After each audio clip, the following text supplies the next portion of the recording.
18절까지 말씀입니다. 우리 함께 다 읽도록 하죠. 자, 시작.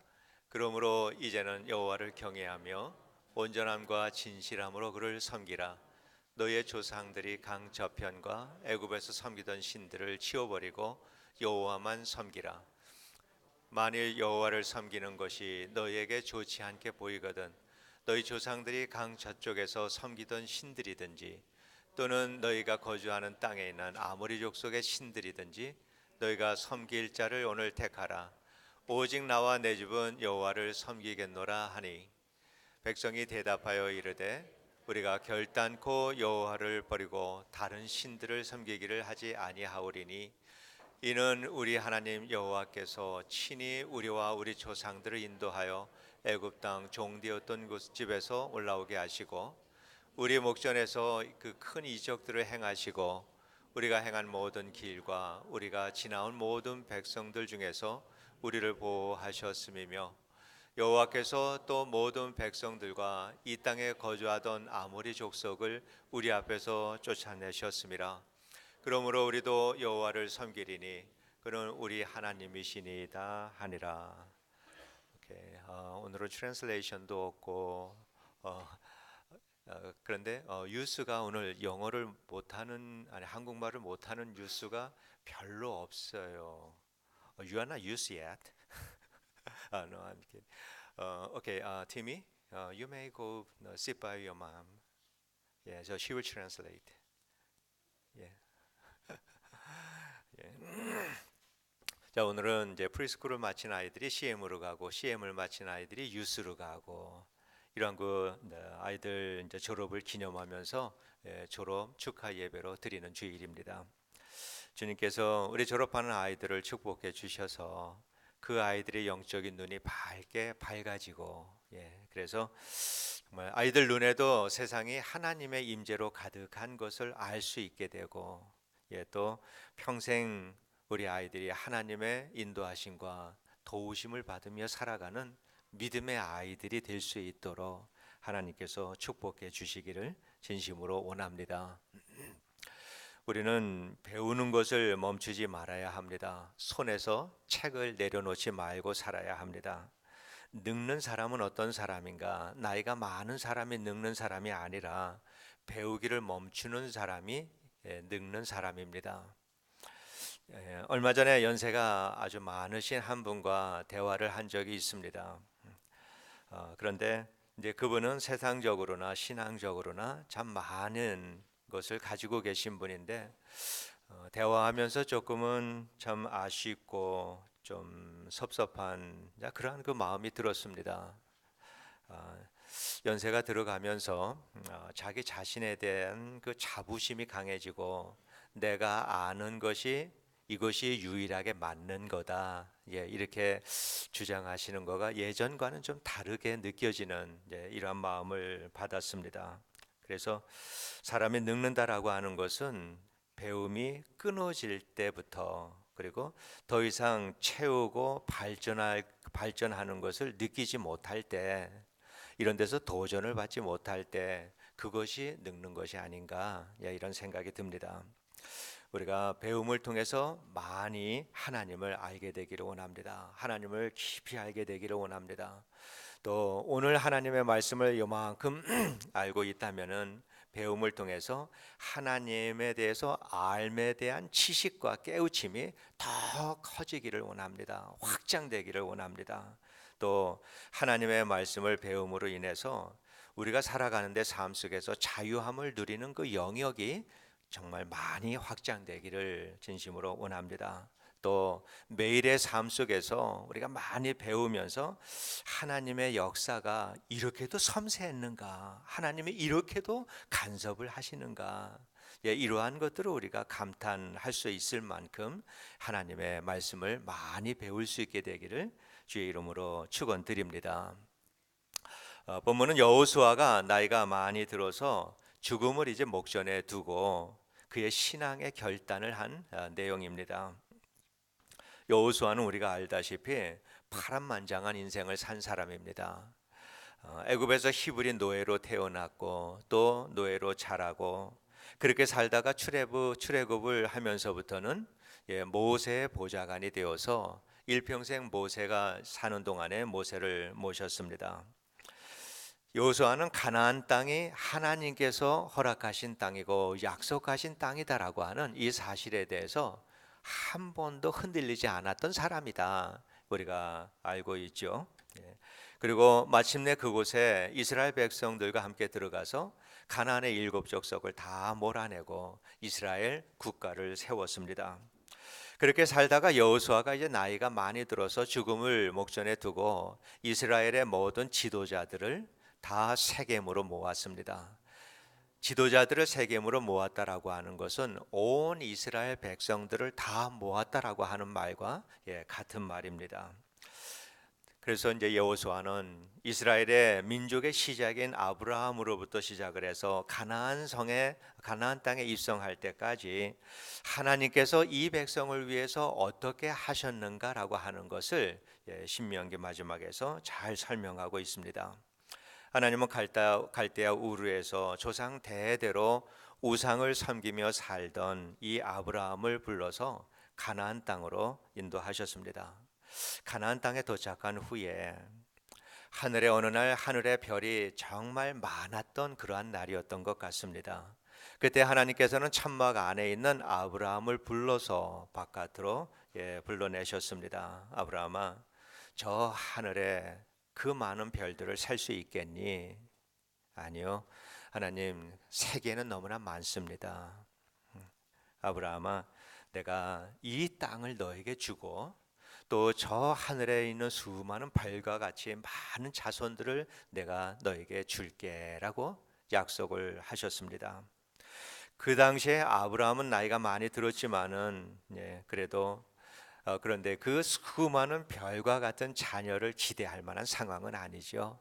자기 자식 한 사람도 없는 사람이었습니다. 그렇지만은 아브라함은 하나님의 말씀을 믿었다라고 성경은 말씀하고 있습니다. 자, 하나님께서 아브라함에게 복을 주셨는데 그 복의 내용은 번성하는 겁니다. 하나님의 백성이 수많은 별과 같이 많아지는 겁니다. 이것이 하나님이 주신 축복입니다. 하나님께서 세상을 창조하시고 아담과 하와에게 주셨던 복의 내용도 같은 복입니다. 창세기 1장 18절 상반절에 하나님이 그들에게 복을 주시며 그들에게 이르시되 생육하고 번성하여 땅에 충만하라. 우주 만물과 천지를 지으신 이 하나님께서 처음 사람에게 주신 복이 번성하는 겁니다. 숫자가 많아지는 것입니다. 주님께서도 마찬가지입니다. 주님께서 이 세상에 사시다가 하늘나라로 가시기 직전에 제자들을 모으시고 그들에게 당부하시면서 모든 민족을 제자로 삼아 아버지와 아들과 성령의 이름으로 세례를 주고 이런 말씀을 했습니다. 성부, 성자, 성령 이 삼위를 하나가 되게 하신 것은 사랑입니다. 이 사랑의 공동체 속으로 세상의 모든 사람들에게 복음을 전해서 그들도 이 공동체 속에서 하나님의 백성이 되게 하라라고 하는 말씀입니다.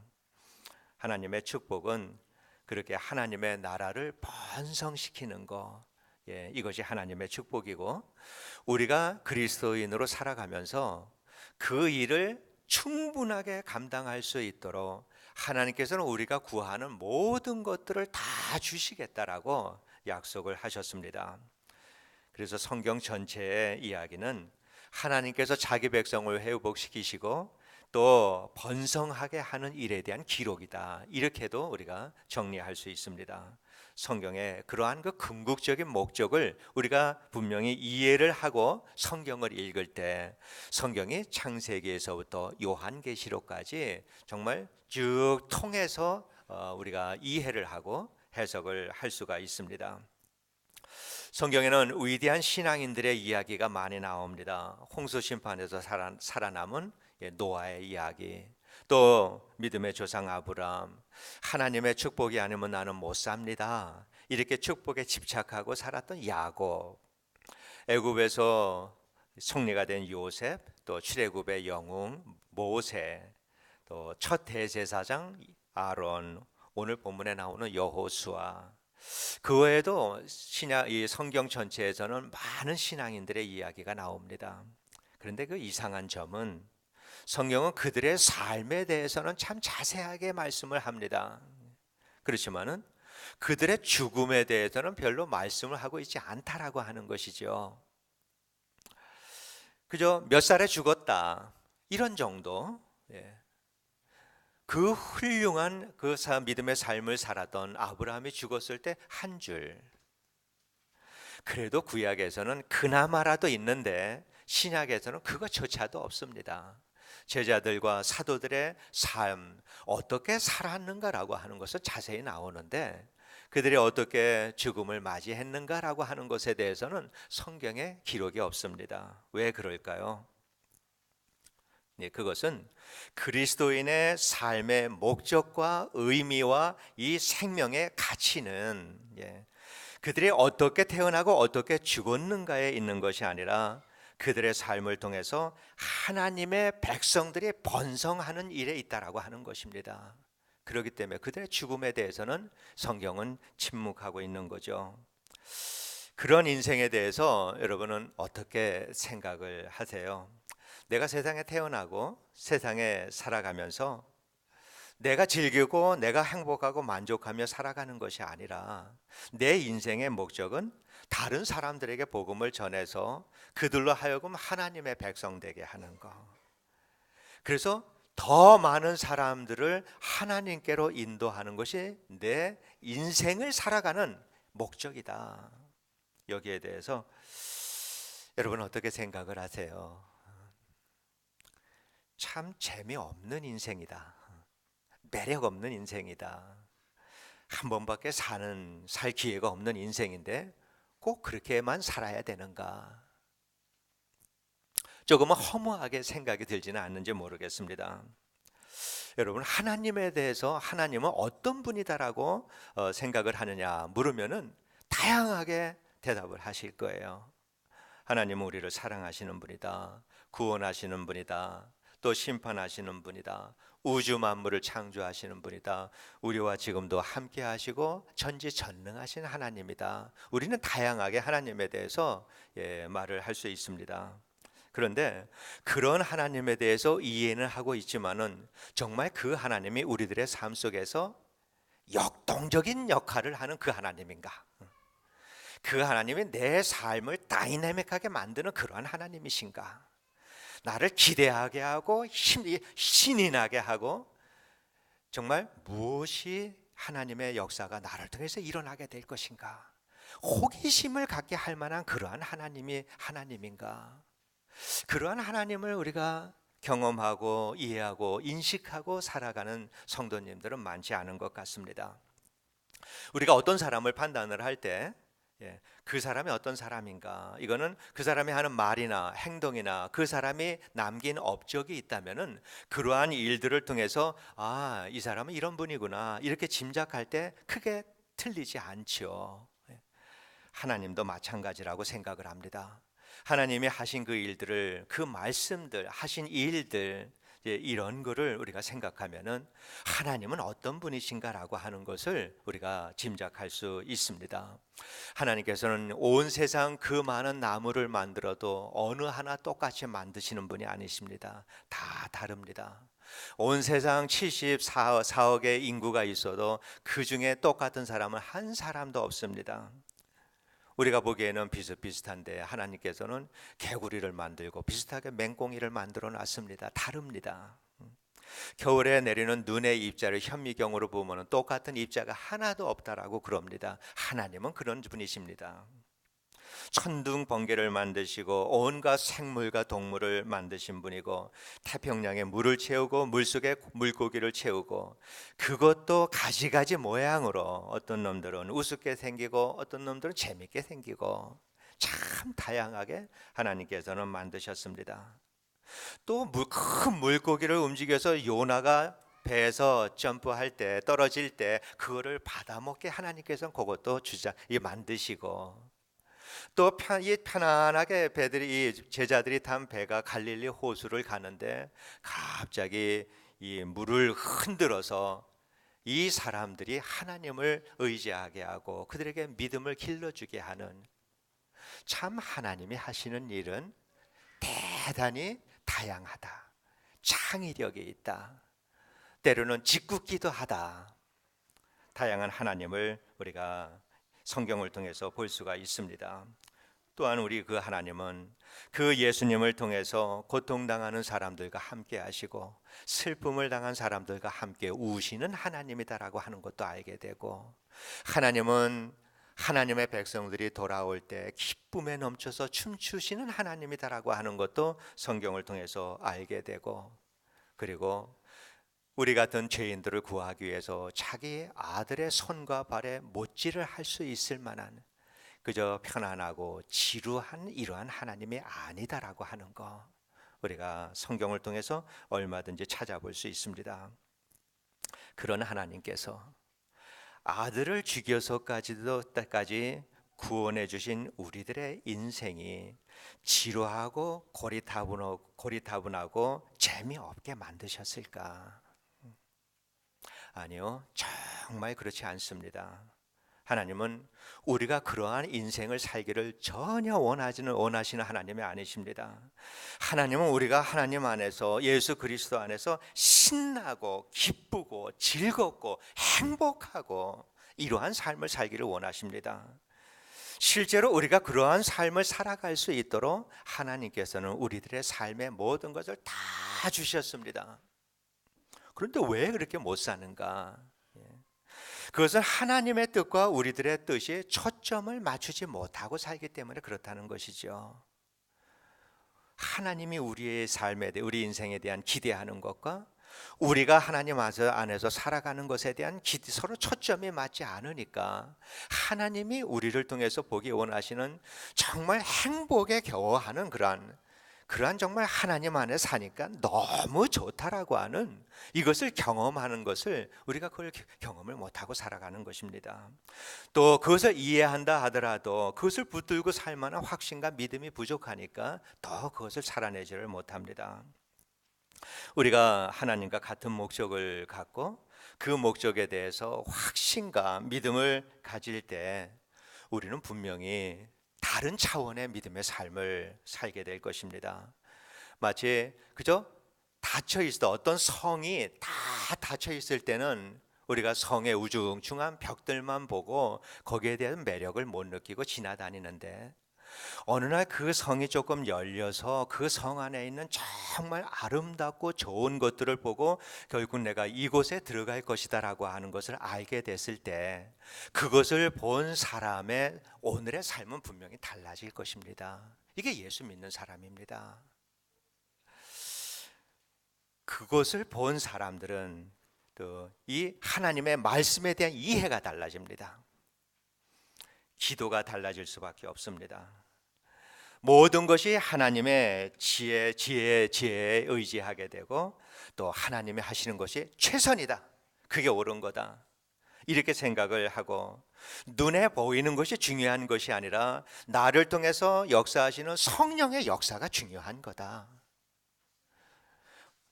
우리가 이러한 그 믿음을 바로 가질 때 내 환경에서 어떠한 일이 일어난다 하더라도 환경에 대해서 우리의 마음이 흔들리지 않게 된다라고 하는 것입니다. 대부분의 우리가 힘들어하는 게 왜 힘들어합니까? 신앙의 본질적인 것 때문에 힘들어하는 일들은 별로 없습니다. 눈에 보이는 환경을 신앙으로 해석을 못하니까 힘든 거거든요.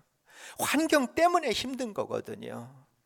그러나 하나님이 하시고 우리들을 향하신 하나님의 목적을 우리가 분명히 이해를 한다면은 오늘의 환경은 그것이 좋은 일이든 아니면은 좋지 않은 일로 나타나든 그 일을 통해서 하나님의 목적, 하나님의 백성들이 그 일을 통해서 더욱더 번성하게 하는 이 일을 생각을 한다면은 우리의 환경에 흔들리지 않게 되는 거죠.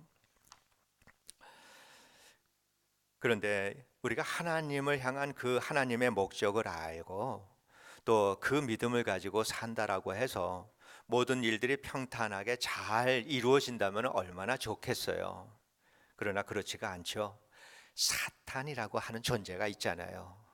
이 존재가 우리가 하나님 안에서 만족한 신앙생활을 하고 우리를 통해서 많은 하나님의 백성들이 번성하는 것을 보면서 가만히 있겠어요?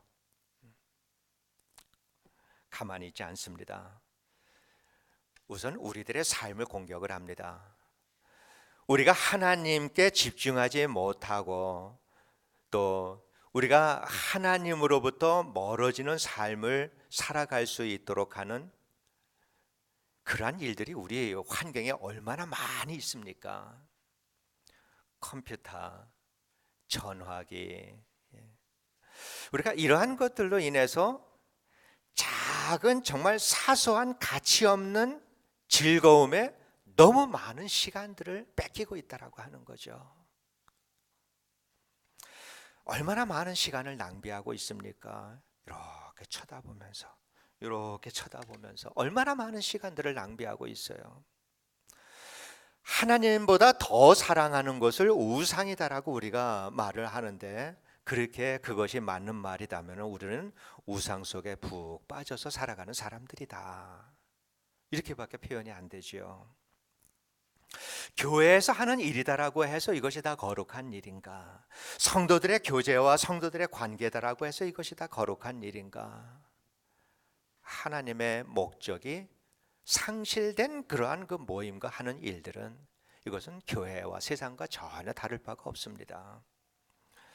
여호수아는 이스라엘 백성들이 그렇게 살기를 원치 않았습니다. 그래서 이 백성들이 오직 여호와 하나님 한 분만 살기를 촉구하면서 조상 때부터 이스라엘 백성들에게 깨우쳐 줍니다. 너희 조상들이 얼마나 우상을 많이 섬기며 살던 사람들인지 알아? 아브라함도 우상 섬기는 곳에서 살았는데 하나님이 끌어내셨고, 애굽에서 그 많은 우상들을 섬기다가 이제는 나왔고, 그리고 오늘 너희들이 살고 있는 이 가나안 땅에도 얼마나 많은 우상들이 있느냐, 거기에 대해서 여호수아가 경고를 하고 있습니다.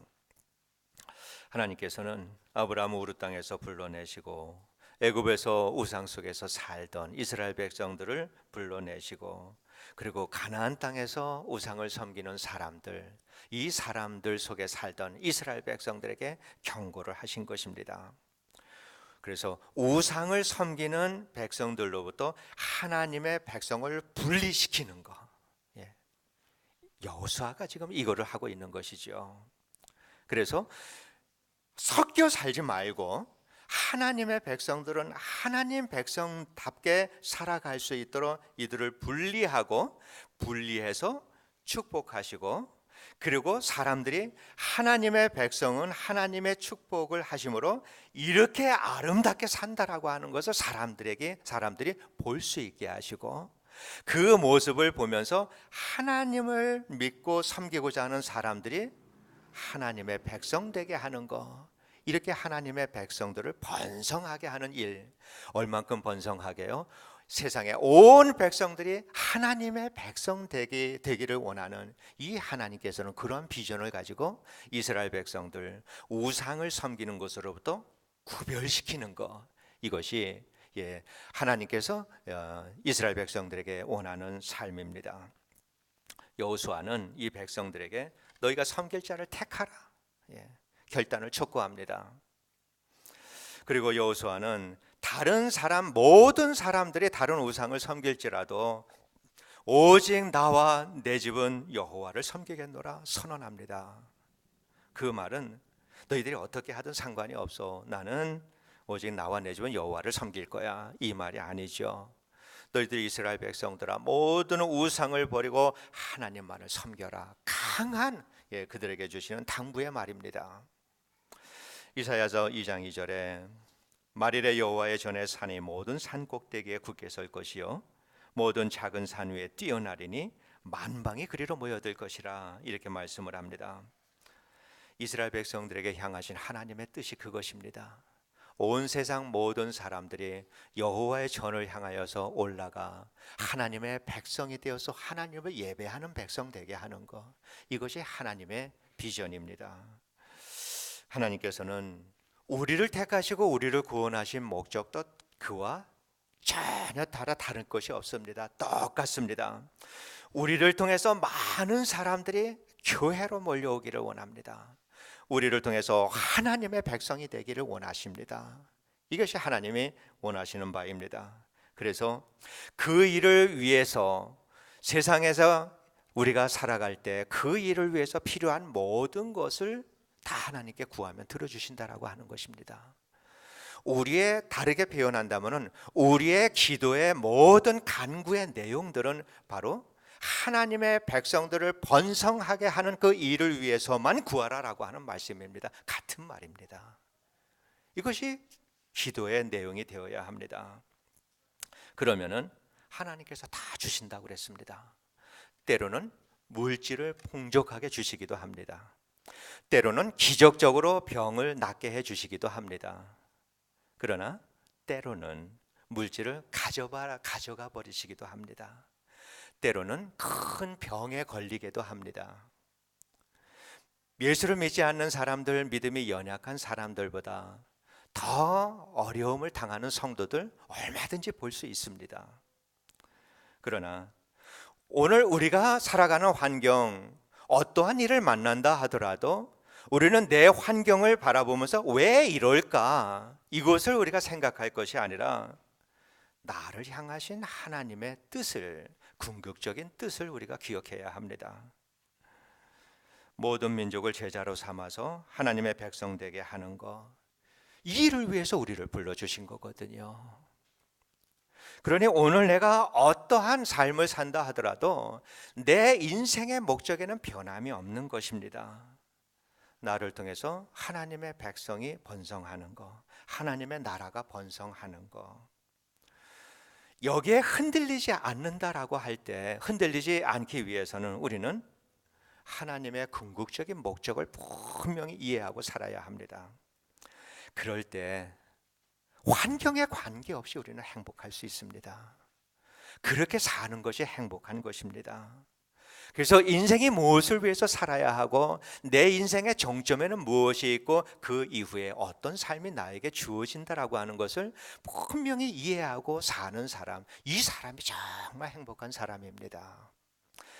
그러한 사람들은 내가 어떠한 일을 당한다 하더라도 이 환경에서 빨리 벗어나야 할 텐데 이거를 생각하는 것이 아니라 이 환경에서, 이 환경을 통해서 하나님의 백성들이 번성해야 하는데, 내가 이 일을 겪으면서 내가 이 일을 겪는 그 삶의 그 태도와 마음과 이 모습을 바라보면서 다른 사람들도 예수를 믿으면 좋겠다.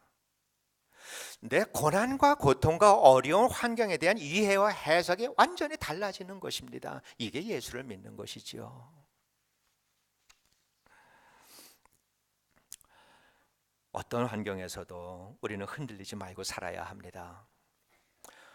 어떠한 시험과 유혹도 넘어가지 않고 살아야 하는데 그러한 삶을 어떻게 살 수 있을까? 환경을 초월한 삶을 어떻게 살아갈 수 있을까? 하나님이 우리를 향하신 인생의 목적을 분명히 알고 사는 것입니다. 그래서 내 삶이 어떠한 삶이든지 남들이 보면 혀를 찰 만한 안타까운 삶을 산다 하더라도 우리는 오직 나와 내 집은 여호와를 섬기겠다라고 하는 이 고백에서 흔들리지 않을 만한 이러한 분명한 믿음의 삶을 우리는 살고 결단하고 살아야 할 줄로 믿습니다. 성경 속에 있는 수많은 위대한 사람들이 있고 2000년 교회 역사 속에서 참 많은 위대한 신앙인들이 있습니다. 똑같은 것을 바라보고 살았습니다. 그 사람들이 인생을 무엇을 위해서 살았냐라고 그 많은 수많은 사람들에게 글로 적으라라고 할 때 그거는 한 줄일 것입니다. 하나님의 나라와 의를 위해서, 하나님의 백성을 번성하게 하는 일을 위해서, 땅끝까지 복음을 전하는 일을 위해서. 모든 사람이 똑같은 대답할 거예요. 왜냐? 그 대답을 할 수 있는 사람만이 순교의 터도 갈 수 있었고 모든 고난을 겪을 수 있게 되는 거거든요. 그거를 이해하지 못하는 사람들은 결코 어려움을 겪어내지 못합니다. 결국은 예수에게 실망하고 교회를 떠나버리고 맙니다. 신앙을 버리고 맙니다. 우리가 하는 모든 일들, 먹고 사는 모든 일들이 있습니다. 건강, 사업, 직장의 일들, 자녀들에 대한 그 일들, 그 외에도 우리들의 모든 삶 속에서 일어나는 모든 일들이 있습니다. 여러분, 그 일들은 나를 통해서 하나님의 백성들을 번성하게 하기 위한 사명을 감당하는 하나님이 주신 환경이다라고 하고 우리가 분명히 이해를 해야 합니다. 하나님이 주신 환경입니다. 좋고 나쁜 것이 아닙니다. 하나님의 백성들을 번성하게 하라라고 하는 하나님이 내게 주신 환경이 바로 내가 오늘 살아가고 있는 환경이다라고 하는 것에 대해서 여러분 확신을 가져야 합니다. 그런 확신을 가져야 우리는 항상 기뻐하고 항상 감사할 수 있는 삶을 살아갈 수가 있는 것입니다. 우리 모두는 이 세상의 모든 사람들이 물질을 따르고 명예를 따르고 개인의 만족과 행복을 따르는 이것이 인생이다. 모든 사람들이 그 길로 갈지라도 오직 나와 내 집은 여호와만을 섬기겠노라. 우리는 그 마음, 그 신앙의 고백에 변함이 없어야 합니다. 그러한 믿음의 결단을 할 때 그때부터 예수 믿는 것이 이런 거구나. 지루하고 고리따분한 것이 아니라 이렇게 역동적인 거구나. 신나는 거구나. 하나님의 목적과 나의 인생의 목적이 서로 일치를 이루어서 같은 초점을 가지고 같은 목표를 가지고 살아갈 때 우리는 전에 경험하지 못했던 놀라운 하나님의 세계에 대한 눈이 열리고 정말 하나님이 이렇게까지 나를 지키고 함께 하시는구나. 이것을 우리가 경험하게 될 줄로 믿습니다. 이 놀라운 그리스도인의 영적 세계를 깨닫고 누리고 살면서 세상에 사는 동안에 우리를 향하신 이 하나님의 뜻대로 우리가 사는 것이 정말 예수 믿고 사는 것이 기쁘고 즐겁고 행복하고 평강이 넘치는 이러한 삶을 살기를 원합니다. 그래서 우리들의 삶을 통해서 하나님의 백성들이 계속 번성해 가고 그 일에 쓰임 받으면서 우리 안에 예수의 성품과 인격과 믿음이 내 안에서 계속 번성해 가고 이러한 일들이, 이러한 축복이 우리 안에 있게 되기를 진심으로 원합니다. 주님의 변함이 없는 그 은혜와 사랑과 영원토록 함께 하심이 우리 모든 성도님들 가운데 함께 하시기를 주의 이름으로 축원드립니다. 기도하겠습니다. 사랑이 많으신 하나님 아버지, 감사합니다. 아버지 하나님,